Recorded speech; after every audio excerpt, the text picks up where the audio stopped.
Tagaytay ghost story. This story happened a few months ago along the Tagaytay road. There was a guy who got left behind by a pack of motorcycle riders. The group was large and he didn't bring a cell phone. He crashed his bike somewhere between Picnic Grove and DBP. To make things worse, a storm came in, so he walked. This guy was on the side of the road hitchhiking on a very dark night in the middle of a storm. The night passed slowly and no cars went by. The storm was so strong he could hardly see a few meters ahead of him. Suddenly, just before the junction going to Manila, he saw a car slowly lumang, ghost-like, out of the gloom. It slowly crept toward him and stopped. It was raining hard, wind blowing all around you. What would you do? Like you would. He got into the car and closed the door, then realized that there was nobody behind the wheel. The car slowly started moving again.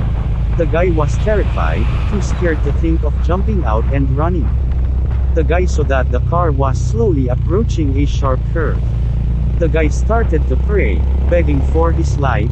He was sure the ghost car would go off the road and he would plunge to his death, when just before the curve, a hand appeared through the window and turned the steering wheel, guiding the car safely around the bend.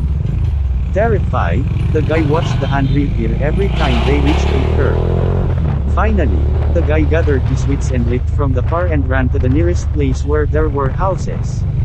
Wet and in shock, he went into a store and voice quavering, ordered 2 bottles of Red Horse beer, and told the people about his horrible, supernatural experience.